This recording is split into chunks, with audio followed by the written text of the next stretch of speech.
Welcome back to Morning Express. It is now just after 7 and it's time for us to get into the newsroom where we take a look at how we members of the Fourth Estate have done our job in terms of reportage and, well, on some of the big stories. I'll introduce the panel that we have this morning. I'll start with the lady, and we have Susan Auma, who is a governance consultant. Good morning and thank you for joining us. Thank you. To her left, we have Patrick Gadara, who is a communications consultant, also a cartoonist and a media critic. Thank you. Thanks for having me.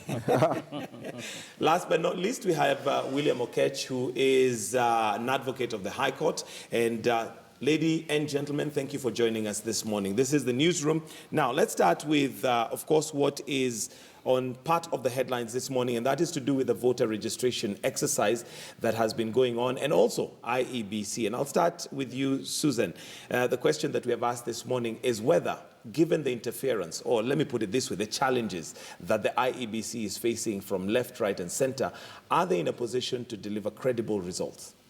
And also looking at how we have given coverage to that particular issue so far. I would say yes, but I will also say no. Yes, because IBC has had a secretariat. It's unfortunate that our focus has been on the commission. And then after we were dealt with commission, we went straight away to voter registration exercise.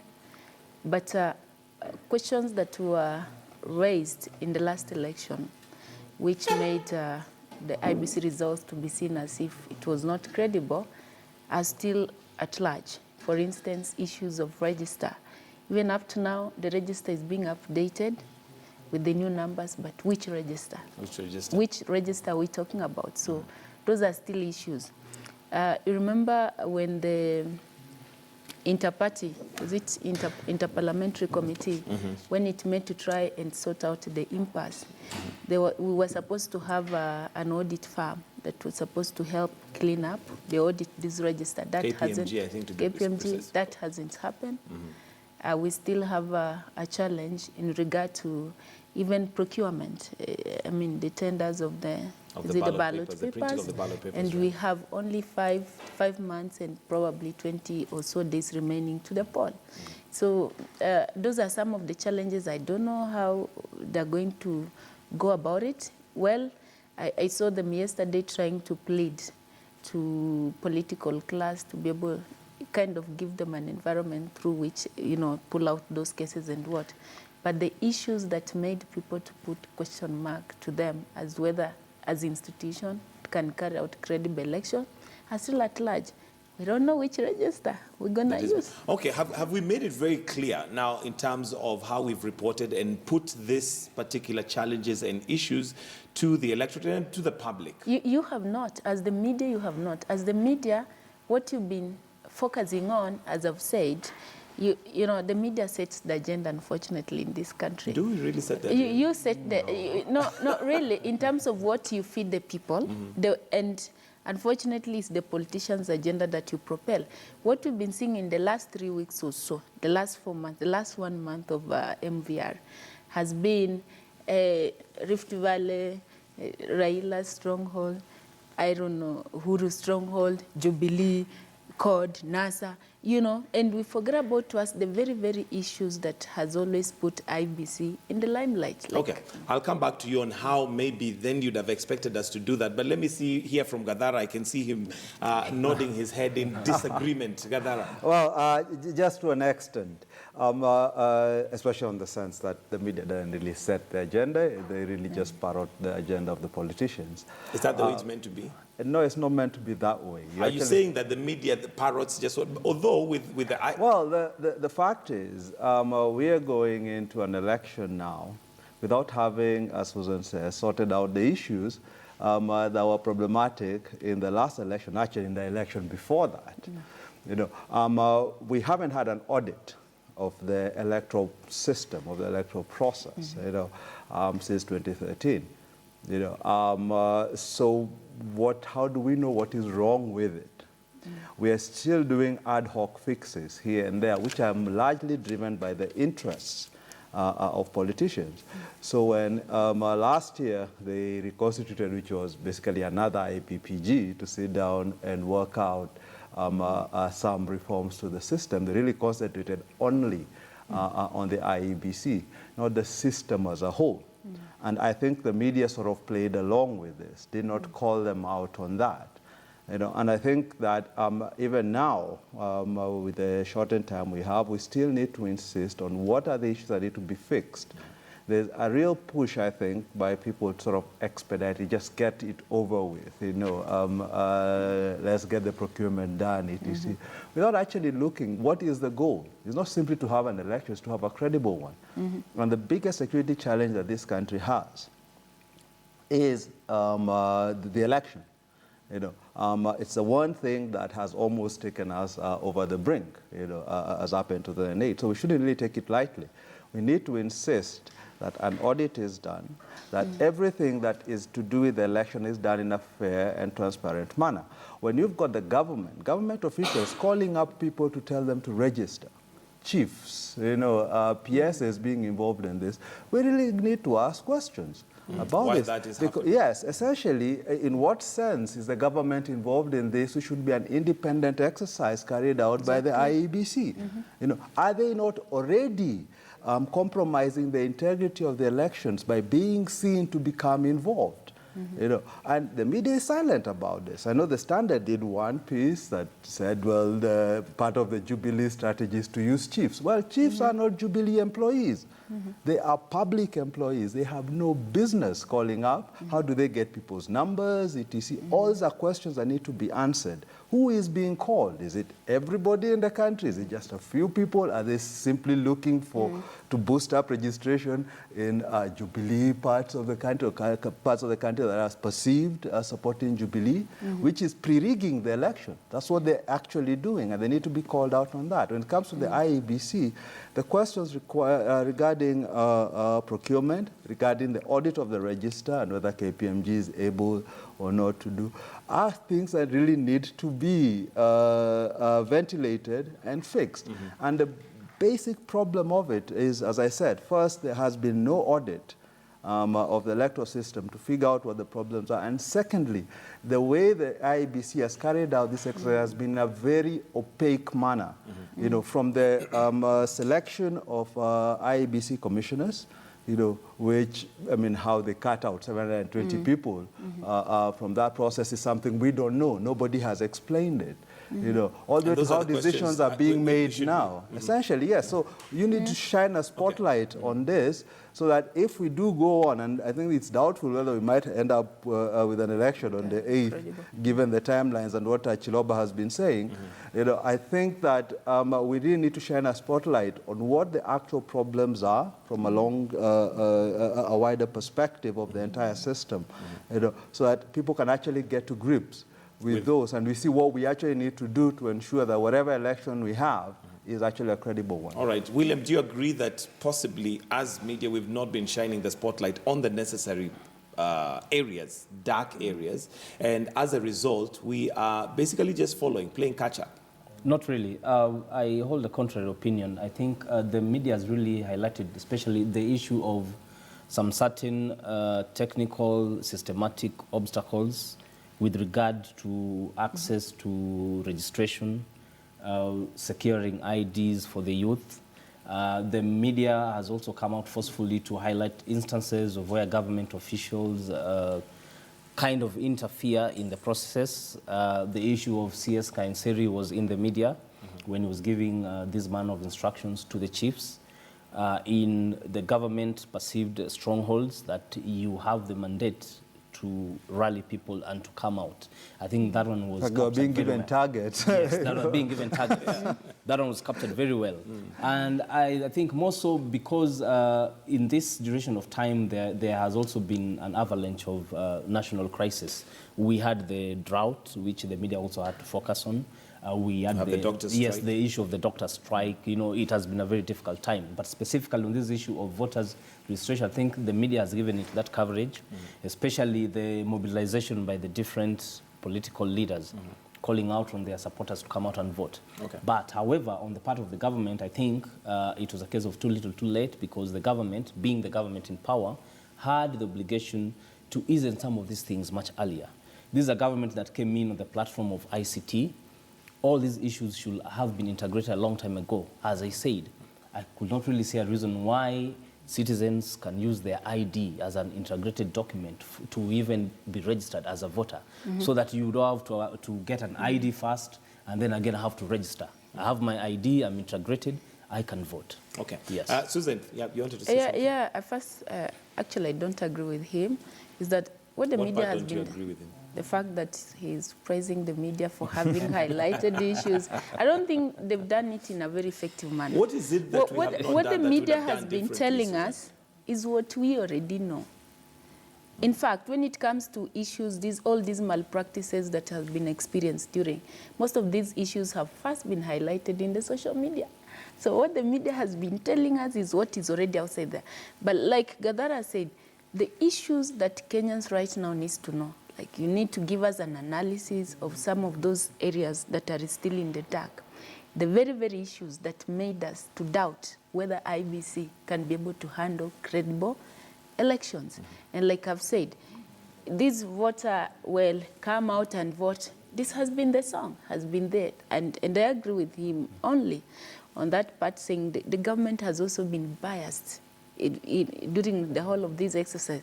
At one point, they say, we will sack any chiefs who works with opposition during this MVR exercise. At one point in the so-perceived stronghold, they say, chiefs, you have to look for those people. Go to their home. Make sure they register to vote. Make sure they register, which, you know, an IT is a very integral document of anybody. I mean, somebody going to pick it on your behalf just because you want to register as a voter, and later on saying you can even register with a waiting card.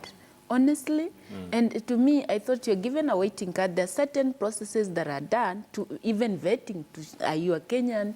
Are you, you know, those kind of things. Now, you have a waiting card, go register to be a voter. And that's where the media has been focusing. But the question is, does that erase the doubts that Kenyans have about the irregularities, about the credibility? And does that help in building the credibility? Yeah, of so that's why I thought the media should have at least try to go deeper into analyzing, saying, look, if this is the scenario, what are the likely effects, so that Kenyans get to understand. Okay. Well, to be honest, the IEBC reform, if you take it as an example, was never an issue until CORD raised it. Yet we were there from 2013 as the media. You know, never discussed it. You know, this is what I'm saying, is we've abdicated that role and given it up to politicians. We are waiting for them to say, and even how we report it, it's very much about this fight between CORD and Jubilee, not about the issues that are there. It's who comes out on top, who benefits. You know, we are so sort of this sexy fight between Uhuru and Raila is what has captured as reporting. All right, way forward. What is it then we should be concentrating, given where we are today? IEBC is definitely facing some major challenges. Right. We've got court, issues pending. Time is running out. Right. August 8th is fast approaching, yet it is almost not perceivable that it can be changed. Well, that's the first thing I think we need to talk about, is about the August 8th date. It is set in stone in the Constitution, but the Constitution can be changed. You know, it would require our consensus. I think you probably won't have too much of a problem, given our politicians and their penchant for earning salaries, extending the date. You know, but the question is, to what end? To what end are you extending it? What is it that needs to be done? And that is my point, is the first and most important thing is to ensure we've got a credible election. It's not so much for me the August date. It is the fact that whenever you hold the election, it is a credible exercise. Now, we need to go back and ask, what went wrong in 2013? What went wrong in 2017? Lay all that out. Audit those elections and put them down. Here are the problems, all the way from when we register people, how we register them, to even how presidential petitions are disposed of. That was a problem in 2013. We had judges, Supreme Court judges, saying that, oh, if we had more time in 2013, we might have made a different decision. That is a shocking admission, you know. We shouldn't be sleeping because of that, you know. And we need to go back and then ask, all right, what do we need to do? How do we fix the register? How do we make sure everything is transparent? You know, how do we reconstitute, if we need to, an IEBC that everybody has confidence in? You know, these are the things that matter. And I think if we went through step by step the entire electoral system, identified what the flaws are, said this is the time we need to fix them. Here are timelines for fixing them. These are the fixes we need. Okay. You know, and then from there, then we can determine. All right, if we need to push the date, we need to push it to this date. You know, but then we've got strict things that are set in stone that need to be done before that election can be held. Right, William. Oh yes. At this juncture, I think I would be persuaded to say that the issue of extending the election date really ought not to be on the table, because that will be even a greater devil. But I think it's also for us, the media, Yes. to say that there is a possibility. Oh, yes. Because like Gadara says, what is more important? Is it that we must vote on the 8th or that we must have credible elections by all means? As it is, yes, that date is in the Constitution, cast in stone. The Supreme Court, as I said, had pronounced itself on that issue and said elections have to be on that date. When you look at now the constitutional and legislative processes for you to change that date, one, you'll need a referendum, a national referendum. That bill will have to be passed in both the Senate and the National Assembly, and thereafter subjected to a referendum, which will be even more costly. You know, yeah, for me it will be like an instance of you're trying to kill a fly with a mallet. You know, I think as it is, all these issues where we are right now has been a product of what the politicians have been doing. As Gadara said, they took the pedestal, they took the agenda, they ran with it, they reconstituted the IEBC, you know, they dragged this process long out. So what we're experiencing now is just those symptoms. Way forward for me, I really think, be it as it may, that IEBC is between the rock and the deep blue seas. What ought to be done, they really need to focus on the issue of the ballot papers, that tendering process. They really ought to focus on the issue of the auditing of the voters' register, because that is one of the platforms which can guarantee a free, fair, and credible elections. When those two issues are sorted out, then I believe it's And possible also for building IEBC. credibility for Yes. IEBC. Susan, Yes. I want us to move on to something else. But before that, what about the balance? Kenya is an ailing country right now in many areas. We have the lecturers who were on strike not too long ago. Doctors are in jail right now. We have the drought situation. We have the polls that are coming.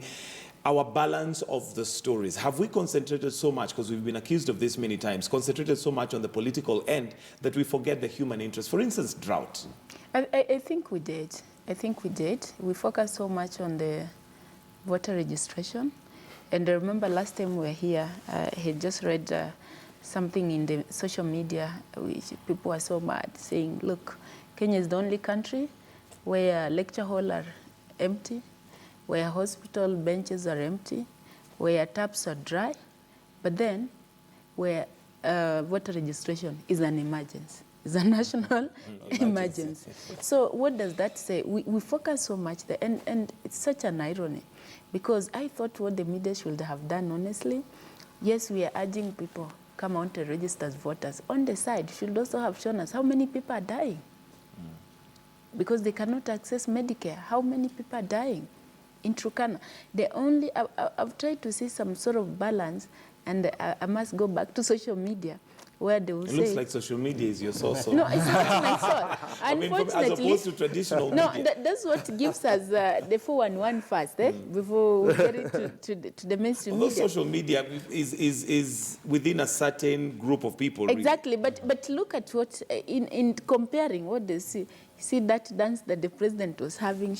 I don't know how they call it. Yeah. And then here, you see that little boy in Turkana sharing water with the kettle. Honestly, this is not really good. So have we this lost is so the balance we here? never, What is the biggest story? What you say, our biggest story has been political.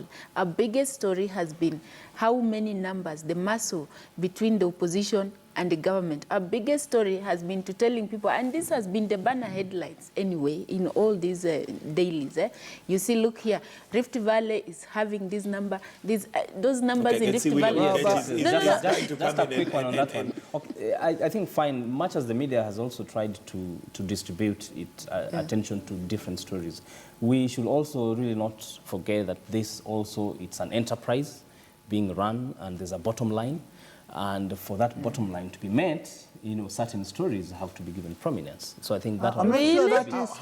I'm not sure that is true. I'm not sure that's true. I don't think that's true. In the sense that people won't buy the paper if they're given serious news. I don't think that is accurate. Well, all of them are serious news. I think it's just no, actually, no.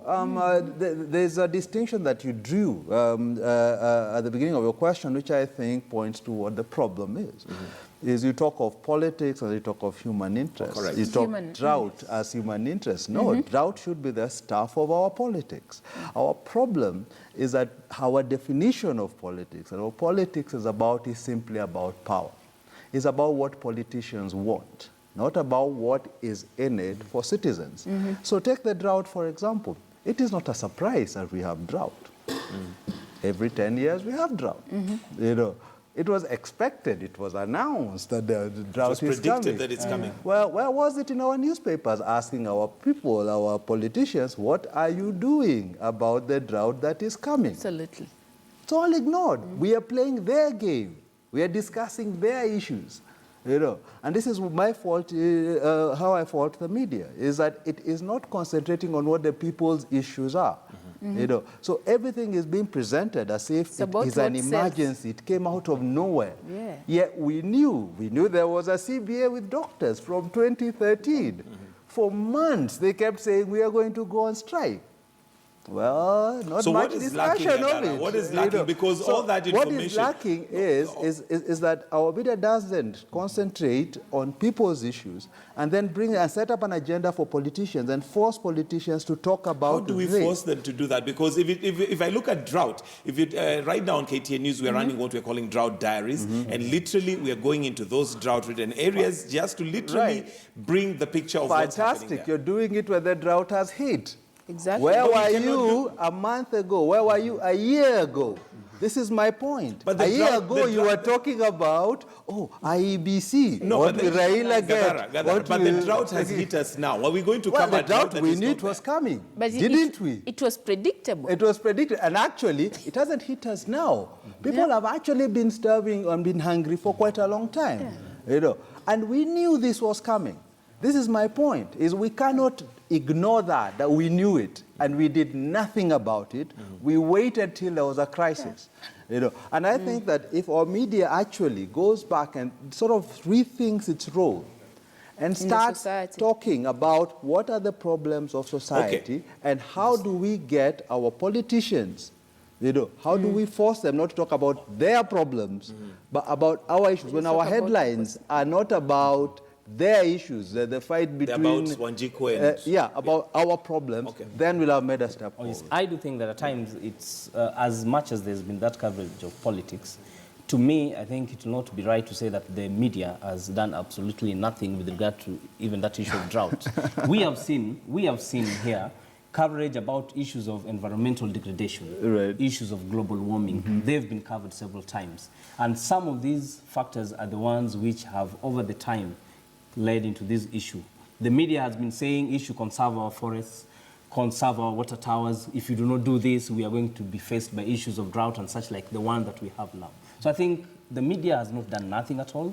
It has tried to distribute. We never say. Michael, what William needs to know, I know he's a great sympathizer of the media, which is mainstream media. But what he needs to know, we are not saying that they've not. The media likes coming in when there is a crisis. But what we are saying is this. Just like Gadara says, your definition of politics is purely about power, you know, purely about numbers, literally how many numbers, who will win, who will do what. You never pin down these politicians on their commitments in their manifestos. Like, and you say, I like social media. Yes, I like social media because just 2 days ago, what has been trending is that somebody managed to go back to the Manifesto of Jubilee and was able to pull out their commitments to healthcare, their commitments to lecturers, their commitments to everything. So those are the stories that you need to pin them down. But my point is this was your commitment. But what is happening? But what you're saying, you can highlight. It's a crisis, you highlight. The media needs to be, like IBC, why are you highlighting as a crisis? We knew these questions were there from previous elections. Okay. But you wait until now, 5 months. Really, timelines. Although Are they we've been really saying concrete? it all along, that time is running But how out. effective do you say it? How analytical do you put it? I think that there is a kind of false dichotomy here. That if we do one story about IBC, we have covered it. You know, we're not saying that there have been no stories about drought and stuff. That has not been consistently pushed as a national agenda. You know, it has not been followed up. You know, and that is my thing, is I think that we have gotten into a situation where it becomes a crisis when the politicians say it's a crisis. And that's when it will gather banner headlines. Right now, the nation is running its national agenda thing. I'm asking, why did you wait till, 5 months to election, 6 months to election to give us a national agenda? Did we always have a national agenda? Why weren't we talking about these things? Manifestos are being rolled out now, or people are now reminding us about manifesto promises from 2013. Well, we've had 4 years since 2013. How come they weren't being reminded throughout that period? But the most important thing, and here's one final thing where I think we really fail, both in the media and as a democratic society. We have reduced citizen participation in democracy to voting every 5 years.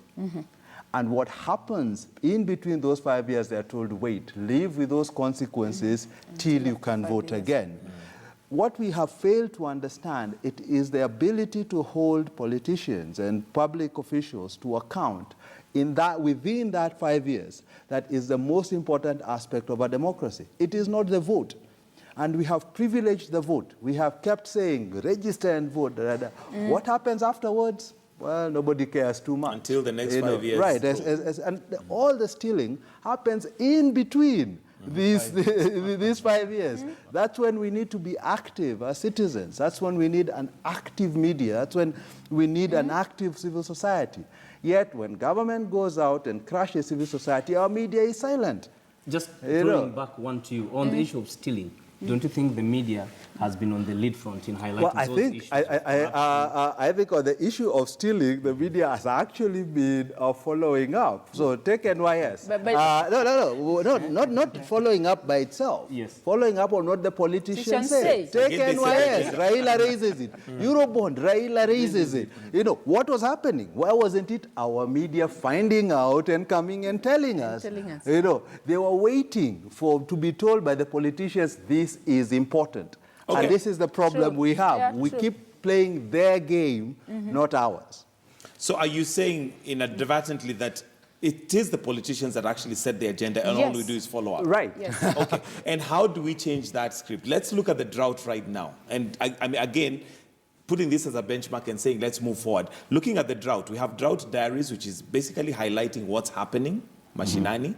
How do we make that a political agenda? Because it is a political agenda, given that those areas have leaders, those areas have received money. We do have a fund that has been set aside for emergencies like this, emergencies in quotes, because really it's not an emergency. How do we make sure that we put them to account? Yeah, I think first and foremost, the media need to go back and underscore their role in the society. You inform us, you educators, you're supposed to be our eyes, you're supposed to be our advocate on some of these issues. Not every Kenyans can come up and question these politicians and hold them to account.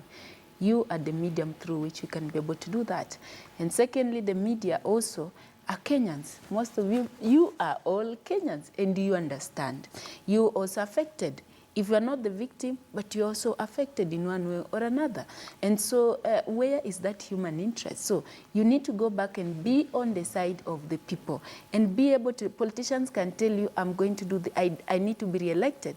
But then from there you flip the story and from the part of the people, but this is what you promise us with the people, what have you done? And you work with them. And like we say, most of these issues, they're not just issues that just erupt. Like drought, it's predictable that every after 10 years you're going to have these challenges. This is not the first time we are having a natural disaster. It's only that it has not been declared a natural disaster. I saw like... It has been. It has been now. Yeah. Some 2 weeks ago, there was these efforts from the Kenya Red Cross. You remember there was a time we did Kenyans for Kenyans. I'm sure it's politicians today stood up.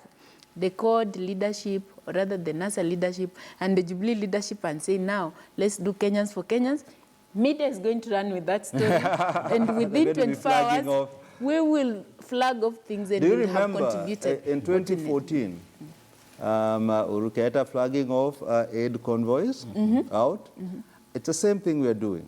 You know, we are reacting to the crisis now. We're not asking, how do we prevent future crises? I think right now, yes, there is a need to cover what's happening right now. You know, we do have a crisis. You know, but that doesn't stop us asking, what are the policies that need to be in place? Why did we find ourselves in this situation yet again? You know, and we need to inquire of the people who have the power, the authority, the mandate, who is actually being held to account for this happening.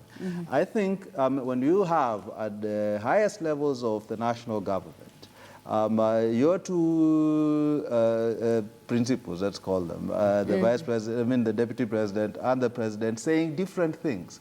Mara, we will import maize, Mara, we won't.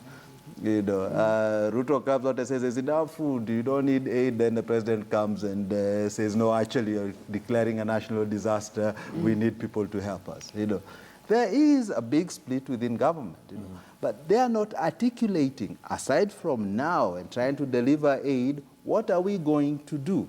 You know, what are the long-term plans for this? You know, and then subjecting those to a constant scrutiny. So it's not just about overcoming the current crisis. It's about ensuring other crises don't keep recurring, don't keep happening. Let's move on to another big story that has been going on, and this is, of course, to do with the doctors. They're now behind bars. Are there areas that we possibly have not pulled out, and is there an angle that we have not explored, given that if it's a CBA, I think we've done a good job of defining this CBA was from 2013, and gradually what has been happening. I can see Gadara almost jumping on my neck. I think when it comes that's why I gave you the title of media critique. I think when it comes to the CBA, I mean, the media really hasn't done a good job of picking it apart. Let's not just say blanketly. What's the CBA about? We right now have banding of figures. Peter Munya comes and says, no, they're asking for 400% increase. Other guys are saying it's 300% increase. It seems to me lots of our journalists haven't actually gone and read what's in the CBA. You know, there's lots of spin being done around this CBA and what it is. And it's being done also by the KMPDU. Because they are also saying that, oh, this is a solution to all our health problems. To just implement it, blood banks will be full. You know, you won't need to fly to India, etc., which is rubbish, to be quite honest. The CBA is really about doctors' welfare, which is an important thing. You know, but we need to articulate what it is. What is this fight all about? I think we haven't also done a good job of articulating the chronology of how we got to where we are. Because again, both sides are at fault. You know, government promises what it has no intention of delivering. You know, and when these guys go to court, the KMPDU, they are told by the courts that they were in October, wait till January. You know, if you don't have a CBA negotiated, you can come and register the one you have now. They choose to go on strike. Okay. You know, so I think we need the media needs to separate the issues and come to the center and say, this is what the fight is about, this is what the problem is about. Unfortunately, we are responding to crisis. You know, we are managing by crisis, not anticipating this crisis coming and actually thinking through and enabling the public to to think through how best do we avoid them? How do we fix them once they've started? You know, what are the various positions that are there? Who's telling the truth? Who's lying? Not. All right, William, I can see you want to go, but let me bring in Michelle Ngele here, and she's going to give us feedback. But also a quick reminder, if you're watching and you'd like to participate, maybe you'd like to chip in and agree or disagree, or give us your comments, you can do that via phone, so we'll open up the phone lines. But Michelle, maybe we'll just take us through the feedback and also let us know some of the questions that you may have. Right, and lots of feedback are coming in, Michael, this morning. And Paul Marco Chieng says, our media report is without investigating. The same way they repeatedly erroneously reported the 300% CBA pay rise in the doctors' CBA. Cap Raunji says, media is owned by the politicians. They control what should be reported. Who owns KTN, NTV, and who are stakeholders at Citizen TV? And then Jacob Umbati says, we're in a crisis. Media has no agenda. It's been caught off guard. We need to rethink our media. And a lot of this feedback coming in. There's one who says, Cap Round says, will the media have their own tallies of votes? Will they call the elections based on their own projections? Will they also be listening to politicians? So this is just some of the feedback that is coming in. But if I could just chip in the conversation we were having earlier with regard to whether the media is covering these stories right, I do agree and disagree with our panelists in equal measure. William says the media highlighted some of what we call the dark areas. And I agree, it did highlight. But these issues should have taken center stage and not just be highlighted. Exactly. Take, for example, the ballot printing paper. We have the history of Chicken Gate scandal. And so as soon as that award was given, Kenyans should have known, what is the name of this Dubai firm? What is the integrity of this Dubai firm? Has it been vetted? That did not happen. Absolutely. And so, you know, these are some of the issues I think we really should be asking who sets the agenda for the media. All right. William? Yes. On the issue of the doctor strike, I think as much as there has been so much prominence on covering the CBA, forgetting that there were also some other issues which the doctors had I would say, beef on. First among those was the issue of the Health Services Commission. You are aware when the Constitution came in, the doctors had really pushed for a Health Services Commission because the teachers have theirs, the National Police Service have theirs, and they were left out. Yet health was very critical. It's a service which is guaranteed by the Constitution. They don't have that. They really do not want to be lumped together with the public service. The other issue that the media also has not actually put a lot of emphasis on is the issue of the National Health Services Bill. This is a bill which was subjected to stakeholder consultation. It aims at reforming the health industry, but then it hit a deadlock. It is somewhere in cabinet. It went to parliament. There's a stalemate. I think the media has not really highlighted much on those issues other than the CBA. Yes, Susan. Yeah, I think I agree with Michelle. The media just highlights, but they don't really deep dive it a little bit deeper to try and give Kenyans what are really the two faces of the coin. I mean, what are the consequences if this continue happening this way? What is likely to happen? And that's what Kenyans are interested. So I say whatever media is feeding us right now, we already know it. This is not news. Nothing new. It's nothing new. So what's lacking? But is it the I'll say analysis and the it's depth? analysis and the depth that is lacking. And you see, that one does not have to depend on the politician. Politicians can say, this is it, but go back. Analyze, go back even 10 years back and try to remind them some of these things that they used to say, and now why are they changing? And that way you'll help. About the doctor strike, the issue there, like you say, is the doctors never really wanted to be considered devolved, fully devolved to the counties, and that has been the issue. So, it's called Health Service Commission. I think we need to put that to the public. Then the public needs to debate, given the functions of the health and given the fact that it's a primary sector in our society, should we not reconsider, you know, should we devolve it fully? Should we devolve it partially the way we did with education? I mean, that's the main issue there. All this CBA thing will be sorted out. But then the question is, why are they in jail? Contempt of court. Why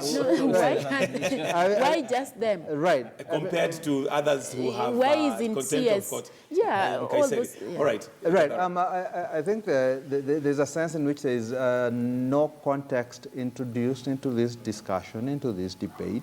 In 2012, we had the Musimi Task Force report that preceded the CBA.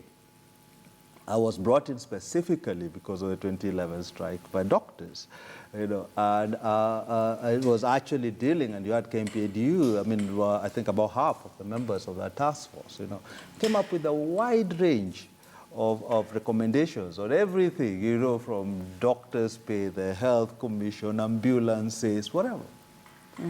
Not being discussed, till today. Even the KMPDU doesn't raise it, They want CBA, which is just a small part, of these recommendations, That's my point, is we are being railroaded into talking about special interest issues. What the government wants, its claims that it can't pay, it only has money to pay politicians, and the doctors saying, well, this CBA will sort out all problems, which it won't. It's about doctors' welfare, and we've got to remember that.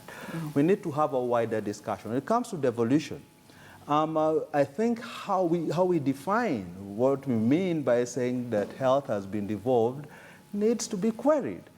The doctors are seconded to the counties. They're not employed by counties. So in what sense are they devolved? We don't ask this thing. We don't present to the public that this is how the situation actually is. And this and is then how if the you system works. go around and look at what the counties are, I don't agree that devolution of health has been a failure. In very many cases, Makueni is a good example where they're actually introducing free, at least at the point of service, free healthcare, universal, that all the residents of Makueni can go into a hospital and get treatment without having to pay for it. There are places, with the Mandela having their first cesarean section. There are places where it's working. What we need to do is to go and look. What is working? What lessons? How can we apply this across other counties? Instead of having this sort of top-down model where we are saying let it be decided at the national level, let's give them all this equipment which they can't use, they don't have the personnel to use, etc. Let's actually go and look at what governors are doing in their counties and figure out what's working, what isn't, and then replicate that. So our media needs to be much more invested in not reporting the crisis. Doctors, it's sexy to talk about doctors going on strike and stuff, and I understand that.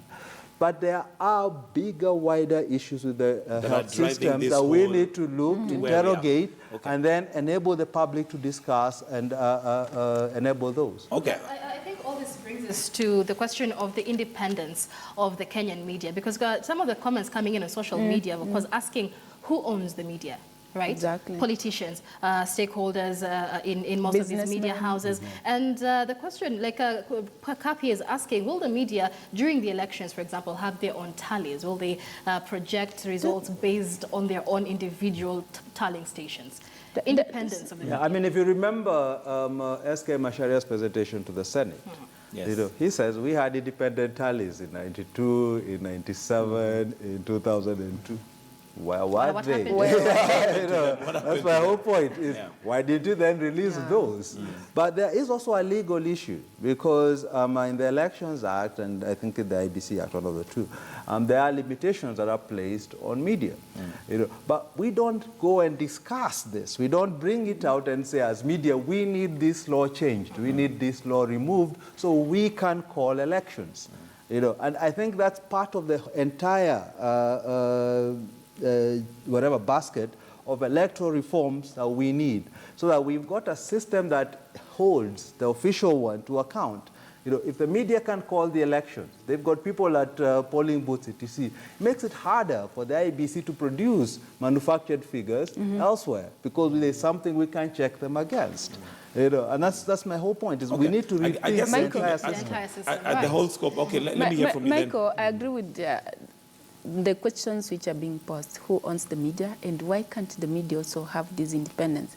In this country, especially when we were coming up with this new constitution, we went around this world, globe, especially in the US, to try and study their presidential system, went to Germany, went to Canada, the devolved system. We went, I don't know whether it was shopping or what. What I don't know is how come we never shopped, we never shopped the electoral system.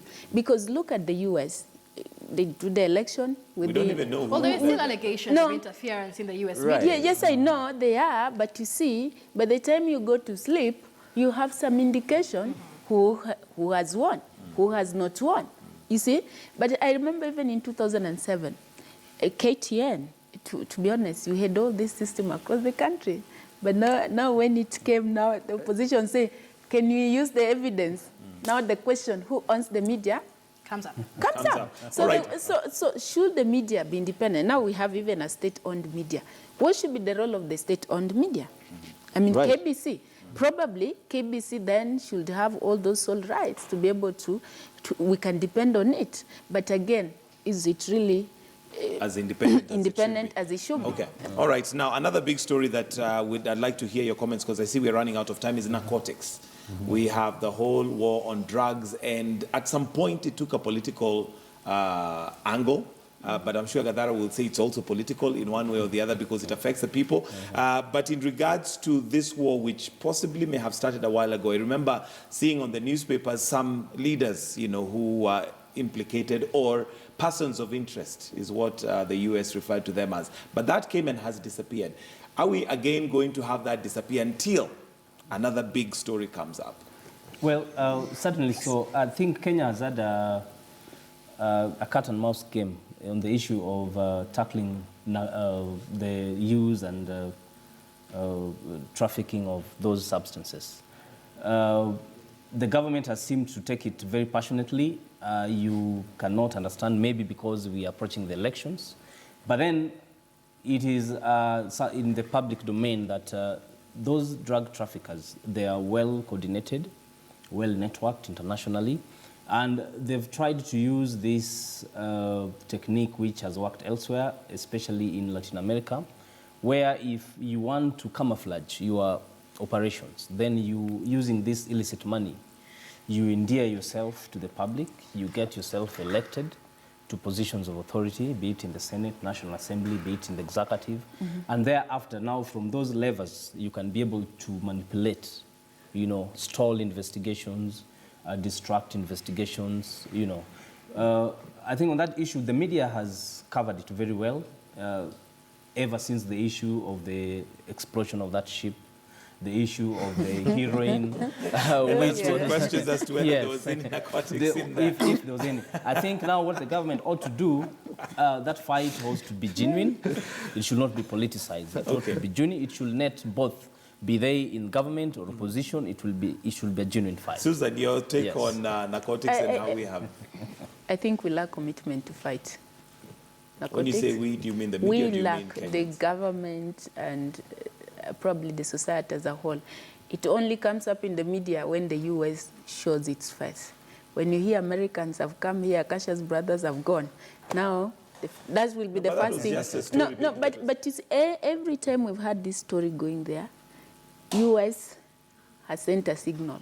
So it's like we are unable to fight it. And you know why we are unable to fight it? Like you said, the people who are in power, in one way or another, they have been a product of that trade. So there is no way they're going to bring down their empire. So we just have, as a country, we just have to agree that we've been unable to do it because we are compromised. These are the people who feed us. These are the people who pay for us. I mean, that's what I'm saying. And say, let's surrender it to the international bodies because we are unable as a country to fight it. All right, closing comments, Governor. Well, when it comes to the drug trade, I think there are two things that we need to consider. First, there are the current laws that we have and why they're not being enforced. Now, unfortunately, this, again, is a situation where we wait until there is a crisis or it becomes sexy in order to report it, It's not the first time we know about our problem with drug abuse, whether it's at the coast, etc. But the second thing is how it is instrumentalized by politicians. You know, number one, they create hysterias around these things that are not predicated on facts. How many people are actually taking drugs? How big of a problem is it actually? We saw with the alcohol thing, you know, there's the president essentially inventing a problem, a national problem that we did not have. Because his numbers were dwindling. One very final thing. We also need to really talk about the laws themselves and the criminalization of drugs. Okay. The war against drugs across the world has failed. Okay. It has created more problems than it has solved. Nadara will have to wind up right there because of time. Thank you very much, ladies and gentlemen. Why are they in jail? All right, we'll have to wind it up right there. And obviously, this conversation continues online. And remember, our question of the day this morning we were asking is whether the IEBC, with the challenges that they're facing so far, as to whether they will be able to deliver credible results come August the 8th when Kenya goes to the polls. Now, we'll have to wind up at this point in time. That's the end of Newsroom. And remember, those of us on KTN Home, we've got Life and Style starting up. But also, those of us on KTN News, we've got some news updates coming up. Then your health is lined up for you. And today, it's going to be very different. So get yourselves ready for that. It'll be coming up right here as we continue. So we'll take a short break. We'll be right back with some news updates.